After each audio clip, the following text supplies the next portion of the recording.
Just wondering also about the vaccine rollout and Canadian disruptions and shortages. As we scale up for wider distribution in April, do you expect disruptions to continue, or do you expect logistics to improve and smooth out? So I think we are hoping for the latter and planning for the former. So yes, we know there's glitches all the time. When you mass produce a vaccine like this, especially a new one with the new formulations, that can lead to problems. The things that they have done to scale up at the factory level, so what they were doing with the Pfizer and Moderna factories, the fact that other vaccine manufacturers have taken on, have stopped some of the trials that weren't going very well and are pivoting to be able to manufacture more of the Pfizer vaccine, for example. And Moderna is retooling to be able to get more doses per vial is one of the things they're looking at. So those are all things that I think it surprised everybody, including the manufacturers, that these vaccines were approved so soon. And partly that was because the clinical trials were very compressed and we had so much transmission of virus that they ended rapidly. So these are growing pains that we would expect. I am hopeful by April that things will be much smoother. At least we'll understand where any more issues are. But there's always going to be problems when you're moving large numbers of a product to different parts of the country, to remote communities, to large communities, and distributing it widely through to many, many people. There's always going to be glitches, and that's what we're working to. And Dr. Penny Ballum has taken that on and has a team that's working to make sure that once it gets into BC, we're able to use it as most efficiently and as effectively as possible. This is about vaccines. More than 154,000 people have received their first dose of the vaccine, but just over 12,000 have received their second. And considering the vaccine supply delays we are experiencing, are people getting their second dose within the 42-day window at this point, or are they waiting longer than that? So most people are within the 42-day window. Some of us are waiting. Because the data continues to accumulate about what the optimal dosing interval is. We're watching what's happening in Quebec and in the UK, as I mentioned earlier, where they have delayed the interval for 90 days. And whether, so what we need to learn from that is, how high do the antibody levels go? How protective are they? And how long do they last?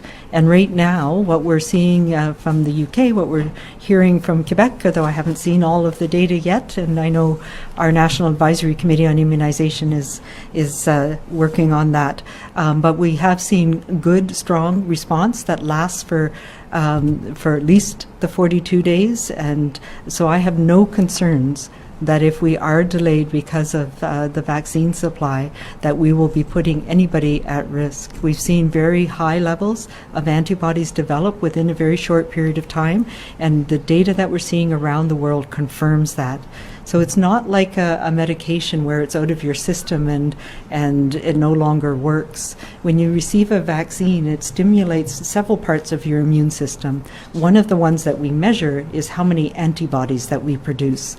And those antibody levels go up after about 10 to 14 days, and that's what we've seen from both of the messenger RNA vaccines, the Moderna and the Pfizer vaccines, and it goes up very rapidly, and then it levels off. And when you get the booster dose, whenever you get it, those antibodies go up again, and then they level off again. And what we've seen is that the vaccine is very effective at about day 21, so 3 weeks after receiving your first dose. People are, the prevention of illness is in the 90% range. And when you get your booster dose, that bumps it up to as high as 94, 95%.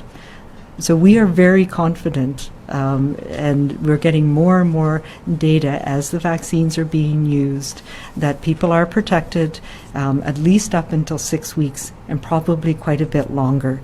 And we also know from every other vaccine that we have that if you increase the interval between the priming dose and the booster dose, that allows the other part of your immune system, your cell-mediated immunity, to develop a more robust response as well, and that you often get a more robust and a longer lasting boosting effect if you wait a bit longer. And we've seen that with the study in the AstraZeneca vaccine in particular, that the vaccine effectiveness, how well it protected people, was higher if you waited a bit longer before getting the second dose. So those are all the things that we're considering right now.